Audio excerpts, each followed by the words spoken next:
আজকের বিষয় তড়িৎ বিভব। তড়িৎ বিভব হচ্ছে অসীম দূরত্ব থেকে একটি একক ধনাত্মক আধানকে তড়িৎ ক্ষেত্রের কোনো বিন্দুতে আনতে যে পরিমাণ কার্য করা হয় তাকে তড়িৎ ক্ষেত্রের ওই বিন্দুতে তড়িৎ বিভব বলা হয়। ধরে নিচ্ছি এখানে যদি একটি আধান থাকে কিউ প্লাস কিউ নিচ্ছি, এটা যদি ও বিন্দু হয়, এর সারাউন্ডিংসে একটি আমি বলতে পারি তড়িৎ ক্ষেত্র থাকবে। তাহলে এই তড়িৎ ক্ষেত্রে অসীম দূরত্ব থেকে যদি এই ডিস্টেন্সটা ইনফিনিটি হয়, এই অসীম দূরত্ব থেকে আমি একটি একক ধনাত্মক আধানকে যদি এই তড়িৎ ক্ষেত্রের কোনো বিন্দুতে আনা হয়, এখানে আধানের মান যদি +1 হয়, তো এই +1কে ধরে নিচ্ছি পি থেকে কিউ বিন্দুতে আনা হচ্ছে। তাহলে এই পি থেকে কিউ বিন্দুতে আনতে যে পরিমাণ কৃতকার্য হবে তাকে বলা হবে এই কিউ বিন্দুর বিভব। অর্থাৎ বিভবকে আমরা এইভাবে লিখতে পারি, মোট কৃতকার্য ইকুয়াল টু লেখা যায় কিউ ইন্টু ভি, অর এখান থেকে আমরা লিখতে পারি V equal to W by Q. অর্থাৎ সংজ্ঞা থেকে বলতে পারি, যদি কিউ সমান 1 হয় অর্থাৎ একক আধান হয়, তার ক্ষেত্রে ভি ইকুয়াল টু ডব্লিউ। অর্থাৎ একক ধনাত্মক আধানকে অসীম দূরত্ব থেকে আনতে যে পরিমাণ কৃতকার্য হবে তাকে বলা হবে ওই বিন্দুতে বিভব। তাহলে দ্বিতীয় পয়েন্টে আসব, বিভব প্রভেদ।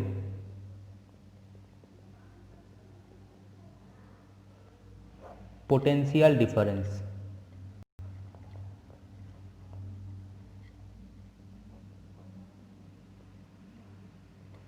পোটেনশিয়াল ডিফারেন্স ক্ষেত্রে ধরে নিচ্ছি এখানে একটি প্লাস কিউ আধান আছে, তাহলে এইখান থেকে দুটো বিন্দু নিচ্ছি, এইখানে একটা বিন্দু নিচ্ছি, এখানে একটা বিন্দু নিচ্ছি। যদি এটা পি বিন্দু হয় আর এটা কিউ বিন্দু হয়, এই বিন্দুর বিভবটা আমরা ধরে নিচ্ছি ভি1, এই বিন্দুর বিভবটা ধরে নিচ্ছি ভি2। তাহলে সংজ্ঞা অনুযায়ী আমরা বলতে পারি পি বিন্দুর বিভব অর্থাৎ অসীম দূরত্ব থেকে একক ধনাত্মক আনতে যে পরিমাণ কৃতকার্য হয়েছে পি বিন্দুতে তাকে বলা হচ্ছে ভি1, এবং কিউ বিন্দুর বিভব হবে অসীম দূরত্ব থেকে একক আধানকে আনতে যে পরিমাণ কৃতকার্য হয়েছে। তো এক্ষেত্রে যেহেতু ভি1টা বড়, সেক্ষেত্রে আমরা লিখতে পারি ভি1 গ্রেটার দেন ভি2। অতএব বিভব প্রভেদকে যদি আমরা ডেল্টা ভি বা শুধু ভি দিয়েও দেখাই, সেক্ষেত্রে এটাকে আমরা লিখতে পারবো ভি1 মাইনাস ভি2। তাহলে এখান থেকে আমরা দেখছি বিভব হচ্ছে একক আধান আনতে কৃতকার্য, অর্থাৎ কিউ ইকুয়াল টু যদি 1 হয় তার ক্ষেত্রে ভি ইকুয়াল টু আমরা লিখতে পারি ডব্লিউ।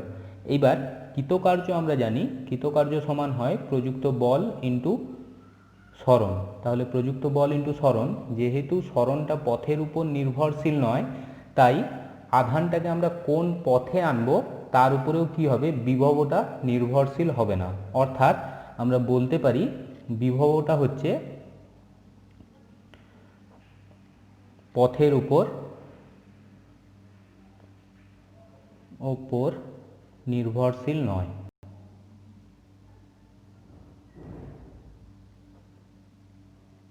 বিভব পথের উপর নির্ভরশীল নয়, কারণ কৃতকার্য সেইভাবে পথের উপর নির্ভরশীল নয়। এবার যেহেতু বিভব নতুন জিনিস এসছে, এর আমরা একক, মাত্রা এগুলো নির্ণয় করতে পারি। তাহলে প্রথমে আমরা নেব এর মাত্রা। মাত্রার ক্ষেত্রে ভি ইকুয়াল টু হয়ে যাচ্ছে ডব্লিউ বাই কিউ। তাহলে ভি এর মাত্রা লিখতে পারি ডব্লিউর মাত্রা হচ্ছে M L square T to the power -2।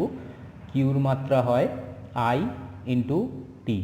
সমাধান করলে পাবো এটা হয়ে যাবে M L square T to the power -3 I to the power -1। এটা হয়ে যাবে বিভবের মাত্রা।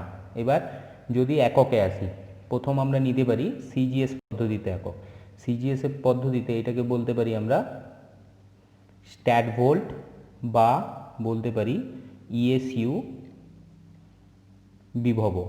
আর যদি এসআই পদ্ধতিতে আসি, এসআই পদ্ধতিতে এর একককে বলতে পারবো ভোল্ট।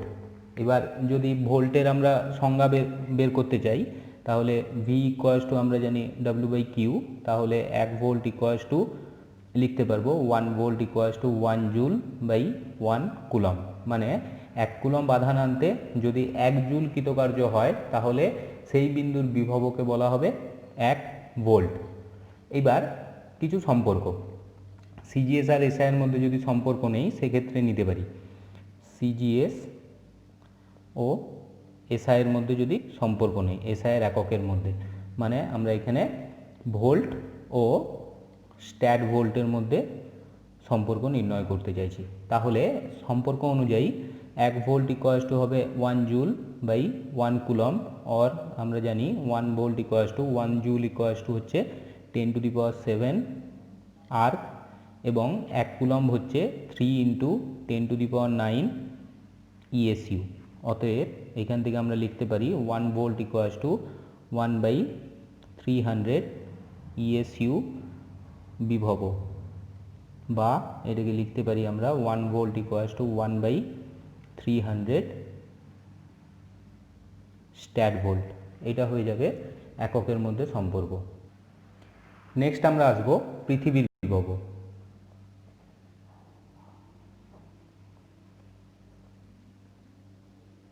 পৃথিবীর বিভব বলতে পোটেনশিয়াল অফ আর্থ বলতে পারি।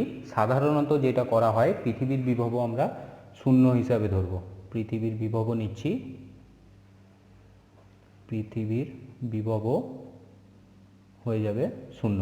তাহলে পৃথিবীর বিভবকে শূন্য ধরে এর সাপেক্ষে আমরা যে কোনো বস্তুর বিভবের আলোচনা করতে পারি, অর্থাৎ সেই বস্তুটা উচ্চ বিভবে আছে বা নিম্ন বিভবে আছে সেটা আমরা নির্ণয় করতে পারি।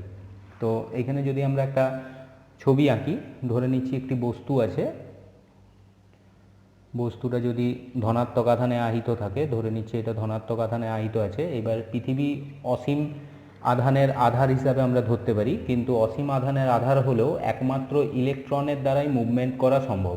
তাহলে এই গোলকটাকে যদি আমি একটা তার দিয়ে পৃথিবীর সাথে জুড়ে দিই, ধরে নিচ্ছি এই সারফেসটা হচ্ছে পৃথিবীর সারফেস, তাহলে এখানে একমাত্র মুভমেন্ট হবে ইলেকট্রনের। ইলেকট্রন মুভমেন্ট করে কি করবে, এই যে এই ধনাত্মক আধানটা আছে একে প্রশমিত করতে পারে। একইভাবে যদি আমরা একটা ঋণাত্মক গোলক নেই এবং এটাকে যদি আমরা পৃথিবীর সাথে জুড়ে দেই, তার ক্ষেত্রে গোলক থেকে ইলেকট্রন পৃথিবীতে যাবে, কারণ শুধুমাত্র ঋণাত্মক আধানের মুভমেন্টই সম্ভব, ধনাত্মক আধানের কোনোরূপ কোনো মুভমেন্ট এক্ষেত্রে হবে না। নেক্সট আমরা ক্যালকুলেশন করব বিন্দু আধানের জন্য তড়িৎ বিভব। ধরে নিচ্ছি একটি বিন্দু নিচ্ছি এ, এখানে একটি আধান আছে +Q, এখান থেকে কিছুটা দূরত্বে আমরা ক্যালকুলেশন করতে চাই।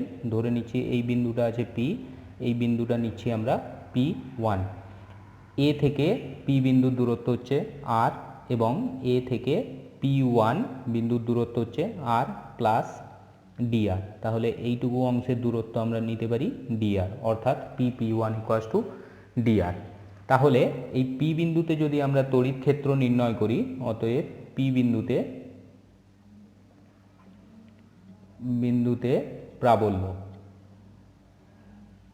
এটাকে লিখতে পারবো ক্যাপিটাল E ইকুয়ালস টু, আমরা আগেই সম্পর্ক বের করে রেখেছি, এটা হবে Q/4πε0 ইন্টু r², শূন্য মাধ্যমের জন্য, আর এটার দিক হবে AP বরাবর, অর্থাৎ এটা বাইরের দিক বরাবর কাজ করবে, এই বরাবর ক্যাপিটাল E এর ডাইরেকশানটা হবে। এইবার যদি আমরা একটি একক ধনাত্মক আধানকে P1 থেকে Pতে সরিয়ে নিয়ে আসি, অর্থাৎ মুভমেন্ট হচ্ছে এই দিকে, অর্থাৎ তড়িৎ ক্ষেত্রের সাথে dr এর অ্যাঙ্গেল হচ্ছে 180 ডিগ্রি, তাহলে এক্ষেত্রে আমরা কৃতকার্য লিখতে পারবো। অতএব যেহেতু একক আধানের জন্য কৃতকার্য, ওর জন্য ওটাকে আমরা dv দিয়ে লিখতে পারি। তাহলে dv ইকুয়ালস টু লেখা যেতে পারে E ডট dr।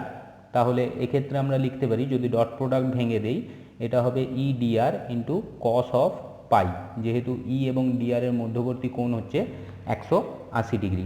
এবার আমরা জানি cos of pi equals to -1, তাহলে সমীকরণ লিখতে পারবো dv equals to E dr, আগে একটা মাইনাস সাইন থাকবে কারণ কস পাই ইকুয়ালস টু -1। তাহলে এটা যদি ইন্টিগ্রেশন করি আমরা মোট বিভব পাবো, অর্থাৎ integration of dv 0 to v লিখছি ইকুয়ালস টু মাইনাস E এর মান বসাতে পারি, E এর মান বসবে Q/4πε0 integration 1/r² dr। Limit আমরা বসাতে পারি, অসীম থেকে ধরে নিচ্ছি P বিন্দুতে আসছে, তাহলে লিমিট বসবে ইনফিনিটি টু r। তাহলে এইটার ইন্টিগ্রেশন করলে এটা v আসবে ইকুয়ালস টু মাইনাস Q/4πε0। এটার ইন্টিগ্রেশন করলে পাবো r⁴ -2 plus 1 by -2 plus 1 infinity to R. और আমরা লিখতে পারি v equals to minus Q by 4πε0, এটা হয়ে যাচ্ছে -1 by R infinity to R. এই মাইনাসটা যদি ভিতরে পাঠিয়ে দিই পজিটিভ হয়ে যাবে, তাহলে v ইকুয়ালস টু লেখা যেতে পারে Q by 4πε0 1 by R minus 1 by infinity. এবার আমরা জানি 1 বাই ইনফিনিটি ইকুয়ালস টু 0, যেহেতু 1 বাই ইনফিনিটি ইকুয়ালস টু 0 হয়, অতএব আমরা v ইকুয়ালস টু লিখতে পারবো কিউ বাই 4πε0 ইন্টু আর। এটা হয়ে যাবে বিভবের রাশিমালা। তো যদি তুলনা করি, ই এর এক্সপ্রেশন ছিল হচ্ছে Q by 4πε0 into R square. এক্ষেত্রে শুধু একটা চেঞ্জ এসছে, এখানে আর থাকছে। তো এটা যেটা আমরা ক্যালকুলেশন করলাম, এটা এসআই পদ্ধতিতে ক্যালকুলেশন করেছি। যদি আমরা এটা সিজিএস পদ্ধতিতে ক্যালকুলেশন করতাম, তার ক্ষেত্রে 1 বাই 4πε0, এটাকে আমরা 1 নিতে পারতাম, পদ্ধতি যদি সিজিএস আর মাধ্যম যদি বায়ু মাধ্যম হয়। তার ক্ষেত্রে ভি এর রাশিমালা হয়ে যাবে সিম্পলি কিউ বাই আর।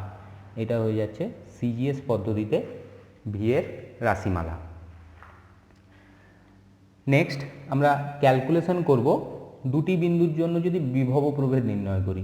নির্ণয় করব বিভব প্রভেদ। বিভব প্রভেদের জন্য ধরে নিচ্ছি এখানে যেরকম একটি এ বিন্দুতে প্লাস কিউ আধান ছিল নিচ্ছি, এখানে দুটি বিন্দু নিচ্ছি, একটা আছে পি বিন্দু, একটা আছে কিউ বিন্দু। তাহলে এখান থেকে এই দূরত্বটা নিয়ে নিচ্ছি r1, এখান থেকে এই দূরত্বটা নিয়ে নিচ্ছি r2। তাহলে দেখা যাচ্ছে r2 গ্রেটার দেন r1। অতএব পি বিন্দুর বিভব যদি ভিপি হয়, ভিপি ইকুয়ালস টু লেখা যাবে কিউ বাই 4πε0 ইন্টু r1। একইভাবে ভি কিউ ইকুয়ালস টু লেখা যাবে কিউ বাই 4πε0 ইন্টু r2। যেহেতু r2টা গ্রেটার হচ্ছে, তাই এক্ষেত্রে VP greater than V Q. অতএব বিভব প্রভেদ যদি ভি হয়, ভি ইকুয়ালস টু লেখা যাবে VP minus V Q, or V equals to লেখা যাবে Q by 4πε0 into 1 by r1 minus 1 by r2। এটা হয়ে যাবে বিভব প্রভেদের রাশিমালা। নেক্সট নিতে পারি যদি বহু সংখ্যক আধান থাকে। বহু সংখ্যক আধান,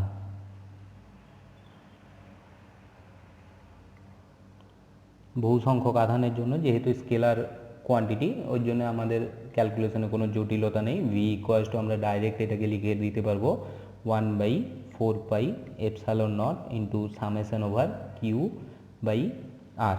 এটা হয়ে যাবে বহু সংখ্যক আধানের জন্য। সামেশন যদি আমরা তুলে দিই, পরপর পরপর রাশিগুলো আসতে থাকবে। পরের ক্যালকুলেশান, আমরা তড়িৎ দ্বিমেরুর জন্য বিভিন্ন বিন্দুতে বিভবের মান নির্ণয় করব। তো প্রথম আমরা নিতে পারি অক্ষের উপর।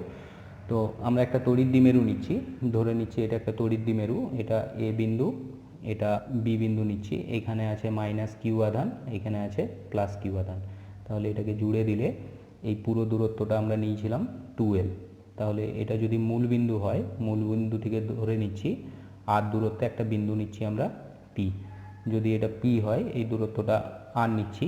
তাহলে ছবি থেকে আমরা বলতে পারি AP equals to R plus L এবং বিপি ইকুয়ালস টু হয়ে যাবে আর মাইনাস এল। তাহলে মাইনাস আধানের জন্য যে বিভব হবে, ওটাকে যদি আমরা ভি মাইনাস ধরি, ভি মাইনাস ইকুয়ালস টু হয়ে যাবে Q by 4πε0 into R plus L. Minus আধানের জন্য এখানে একটি মাইনাস থাকবে। একইভাবে ভি প্লাস অর্থাৎ প্লাস আধানের জন্য এটা হয়ে যাবে Q by 4πε0 into R minus L. তো এখান থেকে দেখা যাচ্ছে যে যেহেতু এই রাশিটা বড় আছে, তাহলে ভি প্লাসটা গ্রেটার হবে। যেহেতু V plus greater than V minus, অতএব পি বিন্দুতে লব্ধি ভি হবে ভি ইকুয়ালস টু লিখতে পারি V plus minus of V minus. তাহলে এখানে যদি আমরা সমাধান করি, এটা চলে আসবে আচ্ছা, এটা মাইনাসটা আমরা ডাইরেক্ট নিচ্ছি কারণ এখানে মাইনাস সাইন আছে, ওর জন্য এখানে মাইনাস বসাচ্ছি, না হলে এটা আমরা প্লাস দিয়ে ক্যালকুলেশন করতে পারতাম। তাহলে এখানে আমরা লিখতে পারি ভি ইকুয়ালস টু, শুধু মানে বসবে, ভি প্লাস আছে কিউ বাই 4πε0 কমন নিচ্ছি, এটা হয়ে যাবে 1/r minus L minus 1/r plus L. এবার যদি এটাকে সমাধান করি পেয়ে যাব or V equals to Q by 4πε0, এটা হয়ে যাবে R plus L minus R plus L by R square minus L square. और সমাধান করলে পাবো V equals to Q into 2l by 4πε0 into R square minus L square. যেহেতু আমরা জানি দ্বিমেরু ভ্রামক P equals to 2l into Q, অতএব আমরা লিখতে পারি V equals to P by 4πε0 into R square minus L square. এটা হয়ে যাবে বিভবের রাশিমালা। এটার স্পেশাল কেস নিতে পারি যদি আর গ্রেটার দেন এল হয়, সেক্ষেত্রে আর এর রেসপেক্টে এলটাকে আমরা উপেক্ষণীয় করতে পারি। সেক্ষেত্রে আমরা ভি ইকুয়ালস টু লিখতে পারবো P by 4πε0 into R square. এটা হয়ে যাবে সিজিএস পদ্ধতিতে, সিজিএস বলছি এসআই পদ্ধতিতে রাশিমালা। যদি এটা সিজিএস পদ্ধতিতে নির্ণয় করি তার ক্ষেত্রে 4πε0টা থাকবে না, শুধুমাত্র এক্সপ্রেশন থাকবে V equals to P by R square minus L square, বা স্পেশাল কেসে থাকবে V equals to P by R square. Next calculation লম্ব সমদ্বিখণ্ডকের উপর। লম্ব সমদ্বিখণ্ডকের জন্য ছবিটা আমরা একই রকমভাবে নিতে পারি। এটা এ বিন্দু, এটা বি বিন্দু নিচ্ছি, এটা আছে মাইনাস কিউ, এটা প্লাস কিউ। তাহলে লম্ব সমদ্বিখণ্ডক বলতে যদি আমরা এটা ধরে নিচ্ছি এখানে একটি বিন্দু আছে পি, তাহলে এইগুলোকে আমরা জুড়ে দিতে পারি। জুড়ে দিলে যেহেতু এই পুরোটা ছিল 2l, এটা মূল বিন্দু, তাই এটাও এল হবে এটাও এল হবে, তাহলে অতিভুজ হয়ে যাবে root under R square plus L square. এক্ষেত্রে এটা হয়ে যাবে root under R square plus L square. অর্থাৎ আমরা লিখতে পারি এপি সমান BP equals to root under R square plus L square. এবার মাইনাস কিউ আধানের জন্য বিভব হবে, যদি ভি মাইনাসে ধরি এক্সপ্রেশন আসবে Q by 4πε0 into root under R square plus L square. যেহেতু মাইনাস আধান আছে তাই বিভবটাও এক্ষেত্রে ঋণাত্মক হবে। একইভাবে ভি প্লাস অর্থাৎ প্লাস আধানের জন্য আসবে plus Q by 4πε0 into root under R square plus L square. তো দেখা যাচ্ছে এই দুটো বিভবেরই মানটা সমান আছে, শুধুমাত্র এতে মাইনাস সাইন আছে, এতে মাইনাস সাইন নেই। অতএব লব্ধি বিভব হয়ে যাবে V equals two V minus plus of V plus. তো যেহেতু দুটো ক্যান্সেল করে যাচ্ছে অর্থাৎ লব্ধি বিভবের মান হবে 0। অর্থাৎ এই যে এই পি বিন্দুটা হচ্ছে এমন একটা বিন্দু যেখানে তড়িৎ বিভবের মান 0, কিন্তু সেখানে তড়িৎ ক্ষেত্র আছে। মানে তড়িৎ ক্ষেত্র যদি 0 হয় বিভবও থাকতে পারে, আবার বিভব যদি 0 হয় সেক্ষেত্রেও তড়িৎ ক্ষেত্র থাকতে পারে। নেক্সট ক্যালকুলেশন করব আমরা দ্বিমেরুর জন্য যে কোনো বিন্দুতে বিভব। অর্থাৎ ছবিটা এরকম নিতে পারি, ধরে নিচ্ছি এটা একটা দ্বিমেরু আছে, এটা এ বিন্দু নিচ্ছি, এটা বি বিন্দু নিচ্ছি, এটা আমাদের মূল বিন্দু ছিল। তাহলে যদি বিন্দুটা আমরা এখানে নেই, ধরে নিচ্ছি এই বিন্দুটা হচ্ছে P1, সেক্ষেত্রে এটাকেও জুড়ে দিতে পারবো আর এটাকেও এখান থেকে জুড়ে দিতে পারি। তাহলে যেহেতু এই পুরো দৈর্ঘ্যটা ছিল 2l, তাহলে এটাও এল হয়ে যাবে, এটাও এল হয়ে যাবে, এটা আমাদের আর আছে। এইবার এক্ষেত্রে যদি এই অ্যাঙ্গেলটা থিটা হয় তো সেক্ষেত্রে আমরা বি বিন্দু থেকে একটি লম্ব টানতে পারি। লম্ব টানলে যেটা পাবো এইখান থেকে এই পুরোটা আছে হচ্ছে আর, তাহলে এই বাহুটা ও বি যেহেতু এল হচ্ছে, সেক্ষেত্রে এই অংশটা অর্থাৎ এই বিন্দুটাকে যদি আমরা সি বলি, ও সি ইকুয়ালস টু হয়ে যাবে এল কস অফ থিটা। অর্থাৎ আমরা লিখতে পারবো এখন, ধরে নিচ্ছি P1 in C, P1 C মানে এই বাহুটার মান হয়ে যাবে R minus L cos of theta. আবার এই P1 সি ইকুয়ালস টু হচ্ছে P1B, অর্থাৎ P1Bরও মান হয়ে যাবে R minus L cos of theta. তাহলে এইখানে আমাদের মাইনাস কিউ ছিল, এটা প্লাস কিউ ছিল, তাহলে প্লাস কিউর জন্য বিভব হয়ে যাবে, যদি ওটাকে আমরা ভি প্লাস দিয়ে দেখাই, এটা হয়ে যাবে Q by 4 pi epsilon nought into R minus L cos of theta. একইভাবে যদি আমরা এপাশের জন্য ক্যালকুলেশন করি, এপাশের ছবিটাকে একটু বর্ধিত করতে পারবো, এটা থিটা হলে এখানে এটাও থিটা হবে, তাহলে এই বাহুটাও হয়ে যাবে এল কস অফ থিটা। অর্থাৎ এটাকে যদি আমরা ডি ধরি, আমরা লিখতে পারি O D equals to L cos of theta. অতএব লেখা যেতে পারে P1D equals to R plus L cos of theta. আবার ছবি থেকে দেখা যাচ্ছে P1D সমান P1A, অতএব P1A ইকুয়ালস টু হয়ে যাবে R plus L cos of theta. এইবার যেহেতু এ বিন্দুতে মাইনাস আধান আছে, সেক্ষেত্রে ভি মাইনাস ইকুয়ালস টু হয়ে যাবে minus Q by 4 pi epsilon nought into R plus L cos of theta. তাহলে মোট বিভব, অতএব মোট বিভব ভি হলে লিখতে পারবো V plus plus of V minus, মান বসবে Q by 4 pi epsilon nought, common নিয়ে নিচ্ছি, ভি প্লাসের জন্য পড়ে থাকবে 1 by R minus L cos of theta, এটা থাকবে minus of 1 by R plus L cos of theta. এবার যদি এটাকে সমাধান করি, পেয়ে যাব Q by 4 pi epsilon nought into লসাগু হয়ে যাবে R square minus L square cos square theta, উপরে থাকবে R plus L cos theta minus of R plus L cos of theta. তাহলে বাকিটা সমাধান করলে পাবো, অতএব ভি সমান Q by 4 pi epsilon nought, এখানে ক্যান্সেল হয়ে যাচ্ছে স্মল আর, অর্থাৎ পড়ে থাকবে 2L cos of theta by নিচে আর square minus L square cos square theta.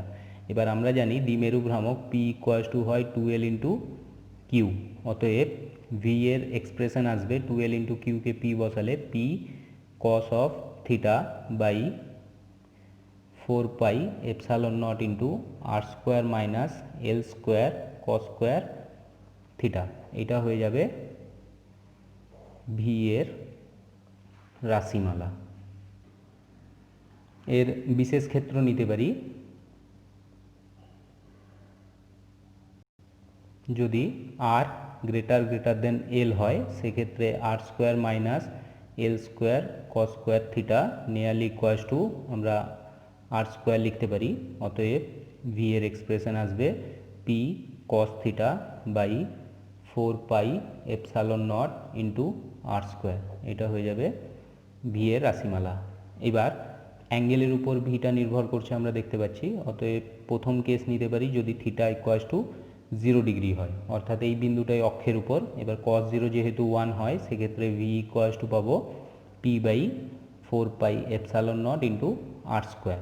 2 number নিতে পারি যদি থিটা ইকুয়ালস টু 90 ডিগ্রি হয়, সেক্ষেত্রে cos 90 ইকুয়ালস টু 0, অতএব এটা লম্ব সমদ্বিখণ্ডকের উপর পড়বে, তাহলে ভি ইকুয়ালস টু লিখতে পারবো 0। অর্থাৎ যে কোনো বিন্দু থেকে ক্যালকুলেশন করে আমরা অক্ষ এবং লম্ব সমদ্বিখণ্ডকের উপর বিভবের মান নির্ণয় করতে পারি।